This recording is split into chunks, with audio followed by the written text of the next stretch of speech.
everyone, my name's Laura. Today I'm going to be doing a video on how you can deal with difficult colleagues. Now, I understand from personal experience it's a very difficult situation to be in, so I'm hoping that some of the information I give you today will help you if you're in a similar situation. So I've made a few notes, so if I look down, just bear with me.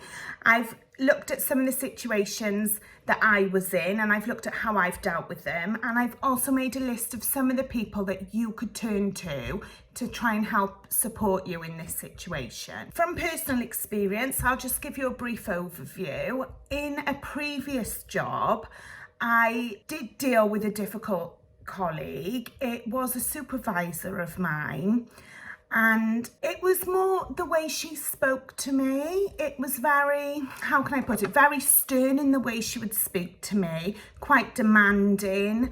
It came across very rude to me, and I found it very upsetting the way she spoke to me.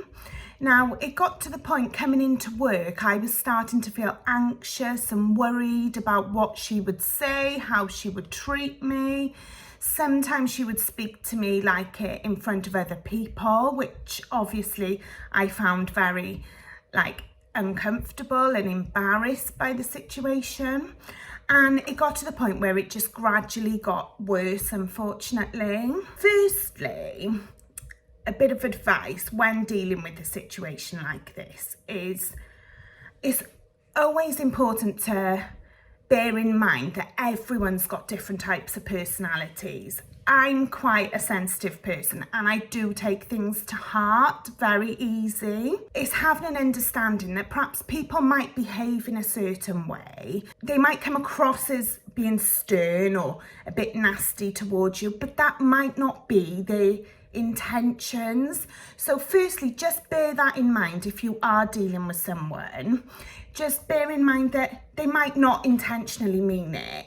Okay, so that's the first thing. In the situation I was in, the supervisor was like it to a number of people. I do feel partly it was her personality, but also I think there was parts which did overstep the mark. In regards to that situation, I spoke to my line manager. That's the first point of call. I would suggest, if you can't speak to the person who's making you feel uncomfortable, I would speak to your line manager. Ideally, if you can speak to the person who you're feeling uncomfortable by, that would be a good first point of call, because if you can speak to them, it could be that they're completely unaware of how they're treating you and how you're feeling by their behaviour. So if you could speak to them in just a calm environment, perhaps have a word with them, or perhaps you could write down how they're making you feel and have a chat with them. That would be the first situation. But if you can't, I would then go to your line manager. If you explain to them how you're feeling, then they can also have a word with the person involved, or maybe speak to both of you together and try and resolve the matter that way. If you feel it's a bit difficult to go to your line manager, like perhaps they're really good friends or they've got a really close relationship, you can also speak to your human resources department or a trade union. So I'm currently with the union in my job position now, so if you're with a union, that would be another point to call. They're very supportive and they've got a lot of experience of dealing with situations like this. So that's another place I would look at speaking to. Also, a couple of things I've made notes of whilst researching for this video is every workplace will have a dignity at work policy, especially within the NHS. Now, this outlines how people should be treated in the workplace.